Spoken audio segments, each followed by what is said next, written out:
Hello everyone, welcome back to my channel. Thank you so much for subscribing. Thank you for commenting, for liking. I appreciate every single one of you. We are at 210 subscribers right now, and I couldn't be more thankful. I couldn't be more grateful to God for every single one of you.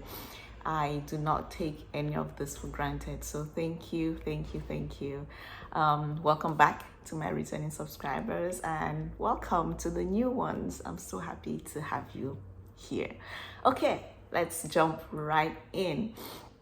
So have you ever found yourself in a situation where you wondered if you were good enough, for something, if you imagined or if you thought that you were not qualified, maybe for a position that you were being offered? Maybe somebody asked you to lead a group, or somebody asked you to work on something, or somebody asked you to apply for a position, or somebody, whatever it was, you felt like you were not prepared. You felt like you did not have what it takes. You felt like you did not have the right background. You did not have the right credentials. You did not have the right preparation. Have you ever felt that way? Have you ever found yourself in that type of a situation? I have, many times, several times. But I recently read the book of Acts, and it got me thinking. It got me thinking a lot because of Paul, right? So Paul, as we all know, he used to persecute Christians. He was merciless, because in his mind, he was doing the right thing. So he would go after the Christians, and, he was a very passionate person. And he was also very well read, very well educated. He had knowledge of Greek culture and, the philosophy. He spoke Hebrew. He had a Jewish upbringing. He was a Roman citizen, so there were all of these things that were a part of Paul's background. And obviously he didn't know at the time, but his background would come to eventually work in his favor throughout his ministry as a preacher of the word of God. And so I want us to look at at Acts 21:36 to Acts 22 verse 4. So here it says, "For the multitude of the people followed after, crying out, 'Away with him!' Then as Paul was about to be led into the barracks, he said to the commander, 'May I speak to you?' He replied, 'Can you speak Greek? Are you not the Egyptian who some time ago stirred up a rebellion and led the 4,000 assassins out into the wilderness?' But Paul said, 'I am a Jew from Tarsus in Cilicia, a citizen of no mean city, and I implore you, permit me to speak to the people.' So when he had given him permission, Paul stood on the stairs and motioned with his hand to the people. And when there was a great silence, he spoke to them in the Hebrew language, saying, 'Brethren and fathers, hear my defense before you now.' And when they heard that he spoke to them in the Hebrew language, they kept all the more silent. Then he said, 'I am indeed a Jew, born in Tarsus of Cilicia, but brought up in the city at the feet of Gamaliel, taught according to the strictness of our father's law, and was zealous toward God, as you all are today. I persecuted this way to the death, binding and delivering into prisons both men and women.'" So he tells them, so he speaks the language, right, that they understand, because the people that are trying to have him beaten and all of that, they are Jews. So he speaks the language that they would understand, and he tells them, "Listen, my brothers and sisters, I used to be like you. I used to do the things that you guys are trying to do right now. So I completely understand where you guys are coming from, because I used to be that person as well. So that is the first thing. And then he tells them, so the fact that he speaks their language, and he tells them, that he used to do the same thing that they used to do. I mean, we're told here that the people keep quiet. So at least they give him a listening ear once they realize that there is, some commonality between Paul and them, right? And so now we move to the next part, where that is Acts 22, 23 to 30. And so it says, then as they cried out and tore off their clothes and threw dust into the air, the commander ordered him to be brought into the barracks and said that he should be examined under scourging, so that he might know why they shouted so against him. And as they bound him with thongs, Paul said to the centurion who stood by, is it lawful for you to scourge a man who is a Roman and uncondemned? When the centurion heard that, he went and told the commander, saying, take care what you do, for this man is a Roman. Then the commander came and said to him, tell me, are you Roman? Are you a Roman? He said, yes. The commander answered, with a large sum I obtained the citizenship. And Paul said, but I was born a citizen. Booyah! Take that! Mic drop! I just loved reading this part, because the centurion is like, well, I paid for this. I paid a lot of money for this. And Paul was like, well, I didn't need to pay. I was born a Roman citizen. What are you going to do about that? So because he was born a Roman citizen, he had some rights and privileges. And so that's why he's asking, are you going to flog me, knowing that I am a Roman citizen? So that is his background again, coming to work in his favor. I mean, Paul didn't know that he would find himself in this type of situation, years later. But he did, and he was able to use that to his advantage to avoid getting flogged, right? And then again, we go to Acts 25, 9 to 11. Acts 25, 9 to 11. But Festus, wanting to do the Jews a favor, answered Paul and said, are you willing to go up to Jerusalem and there be judged before me concerning these things? So Paul said, I stand at Caesar's judgment seat where I ought to be judged. To the Jews I have done no wrong, as you very well know. For if I am an offender or have committed anything deserving of death, I do not object to dying. But if there is nothing in these things of which these men accuse me, no one can deliver me to them. I appeal to Caesar. So as a result, again, of his Roman citizenship, he is pleading his case with the emperor. And he says that I appeal to Caesar, right?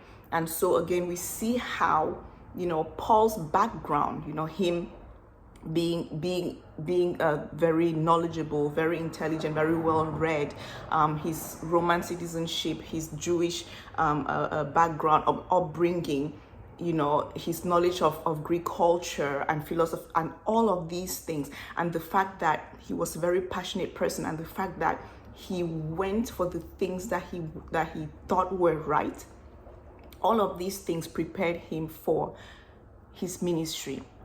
And we know that Paul was somebody that did a lot for Christianity.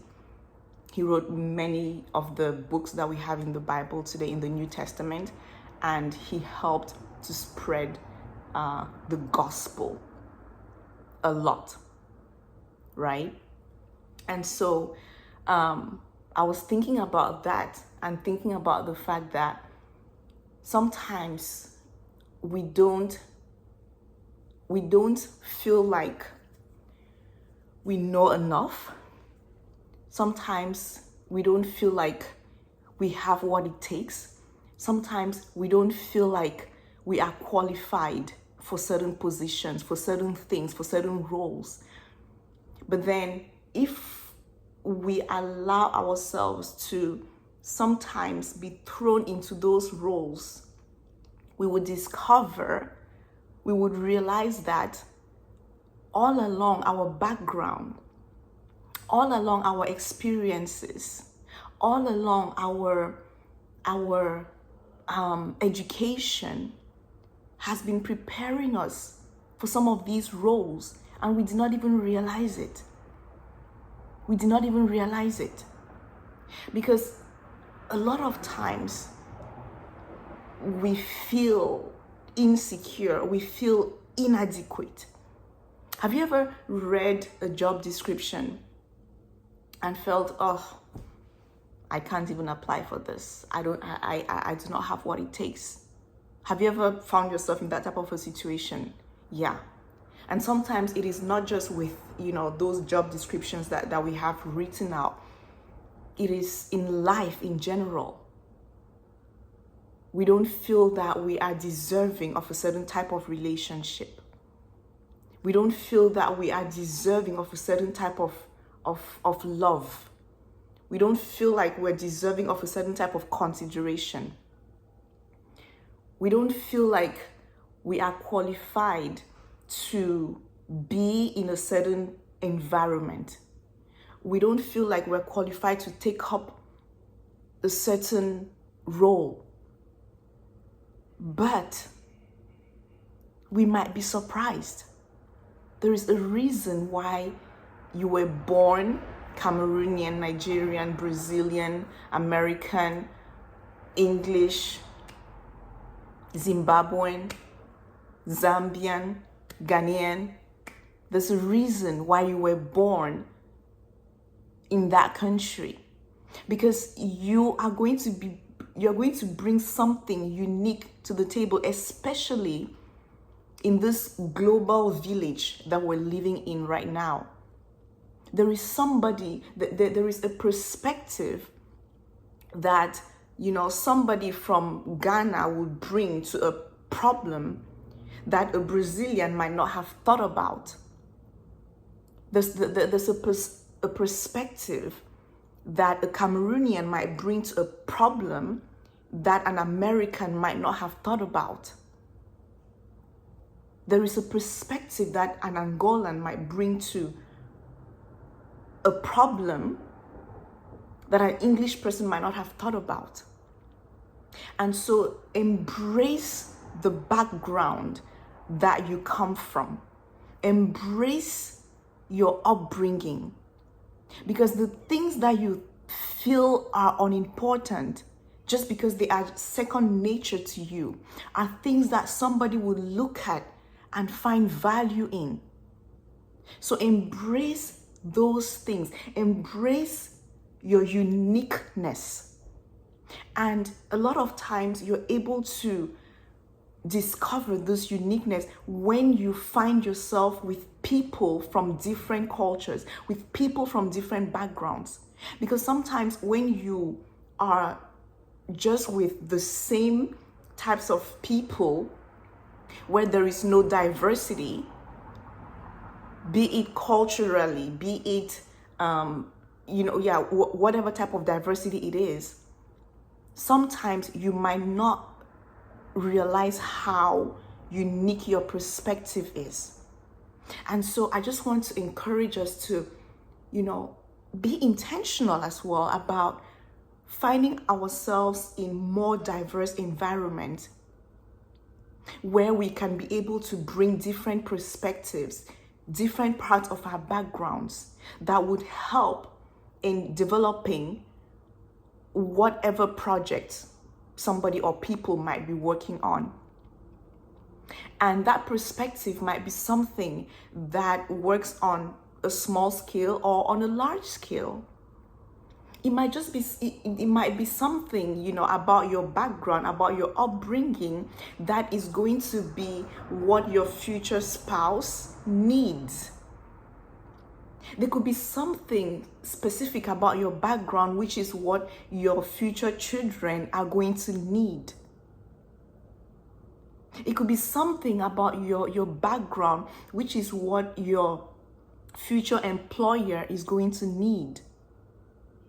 There could be something about your background which you're going to use to help build your community. That you could use to help your church. That you could use to even help your nation.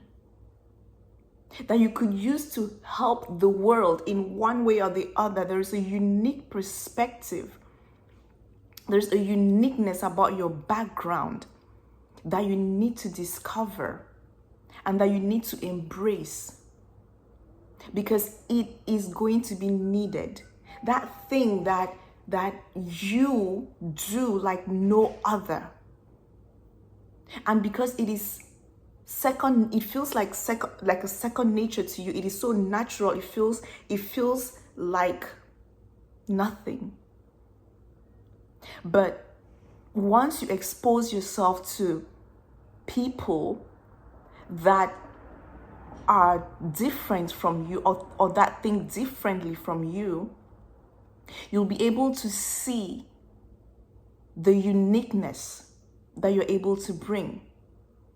And then you realize, what? I mean, this little thing, I mean, for me, it was just the most natural thing. But what is natural to you might not be natural to another person. And that is why we need all of these different perspectives, all of these different backgrounds. There's a reason why you speak more than one language. There is a reason why you speak 3 languages. Maybe you did not even choose to learn those languages. Maybe you were forced to learn those languages. Maybe you are one of those kids that complained when you had to speak another language. But today, those languages are going to come in handy. There's a reason why you were born into a certain family. Maybe you were born into a poor family. There's a reason why. Maybe you were born into a rich family. There's a reason why. Don't think that because you were born into a poor family that you do not have anything to offer. Because you were born into a poor family, you have a different perspective on things. You have a different mindset. You have this survival, this survival mindset where you're able to get even more creative with things. In Brazil, they talk about gambia, right? Gambiarra, where it's something that I identify with a lot as an African, because we do that as well, where you're able to come up with the most creative solutions for everyday things. Maybe a chair is broken and then you could take a stick from somewhere and then you put it under, to put it back into place, something of that nature. And it's something that you might not think is anything, but you find yourself in an environment where that skill, that little skill, that thing that you think is a little skill, is going to be considered something extremely valuable. So not only will you be somebody that is able to do their job, but you're able to do other things as well that would make the lives of other people around you easier. I remember there's this movie called Slumdog Millionaire, and it's set in India, and it's this boy who grew up in the slums, and he had all these experiences, all these life experiences, and then he finds himself on the on a game show, and so he's asked all these questions, and every time he's asked a question, it takes him back to an experience that he had when he was younger, and then he gives the answer to the question. So all the questions are all the answers that he gives are connected to something that he experienced. So even though he did not learn those things maybe reading a book or being in a classroom, his experiences prepared him for that moment. And he did not even know at the time. And I would encourage you to watch that movie if you get a chance to. So there are certain things that you did in your past, or from your background, which were preparing you for the life that you're living today. Or you might not even be living that life yet, but there are things from your background that have been preparing you. And I'm here to tell you that you are more prepared than you might even think you are. So do not be afraid of going ahead with certain things. Do not be afraid of making certain moves because you feel like you don't have what it takes. You feel like your qualifications are not enough. I'm not saying don't work on getting better, obviously, but I'm saying have the confidence to know that you have a lot inside of you already. You have a lot inside of you already. You have a lot to offer. You have something to offer. And so don't be afraid to take up, just go out there and serve. If you're asked to come and serve somewhere, go out there and do it. Have all these experiences. And as you're having those experiences, you don't even know, you might get to a point where you're discovering new things about yourself. You're discovering new talents that you did not even know that existed. And it's in that place, of serving that you discover more about yourself, and you're also building your self-confidence, and you're building new skills as well. So go out there and, if you're asked to volunteer, do it. If you're asked to serve, do it. Because as you're serving, you're also learning. You're also becoming a better person. And who knows when you're going to be using that skill in the future. You might put it in your resume, So, yeah, that's it. Oh, and then Paul, before I conclude, Paul was he was so knowledgeable, right? And he would speak and speak and speak. There's a part in Acts 20, verse 7 to 12. I'm not going to read it, but he was sharing, with the brethren. And so there's this guy, his name is Eutychus. He was sitting on the window. So they were on the third story. And Paul was talking and talking and talking and talking. Excuse me. And this guy, he was dozing off. And then he fell. He fell from the window. And he died. Okay, the reason why I'm laughing, it's because the only reason I'm laughing is because Paul was able to bring him back to life. But I just, I'm just picturing it. The picture is funny. It's funny. Paul is talking because he has so much to say. He's so passionate. And this guy, he's trying to fight sleep. And then he just like, poof, he falls. And so, but that just goes to show how knowledgeable Paul was, how passionate he was about the things of God. And again, his background had prepared him for what he was going to be doing in this moment. And so my encouragement is, you have what it takes. You are more qualified than you think you are. Think about your background. Think about all the things that you've learned. Think about all the experiences that you've had. Think about all the places that you've been. Think about all the conversations that you've had. Think about all the lessons that you've learned. Think about all the people that you've encountered. Think about all the problems that you've been able to solve. Think about all the people that you've been able to help. Think about all the lives that you've been able to touch, whether in a small way or in a big way. Think about all those things. Think about all the skills that you have. Think about all the talents that you have, big, small. Think about all those things. Sometimes people don't even think, for example, that hospitality is a gift. When people think about gifts, they're thinking about, you might be a hospitable person, and that is a gift. Think about that. Think about all the things that you do so naturally, which you do not even value. Think about all those things. Take stock of all those things. Because somebody out there is going to need those things. Is going to need what you can offer. You could turn it into a business. It could be something that will serve your future family. It could be something that will serve your future employer. It could be something that that could serve, your community, whatever it is.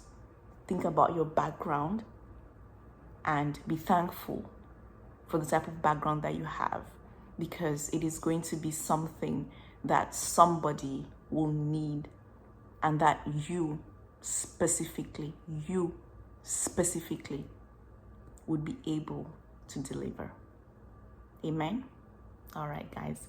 God bless you. I hope that you were encouraged, and please share, like, comment, subscribe, and I'll see you in my next video, God willing. All right, guys. Bye.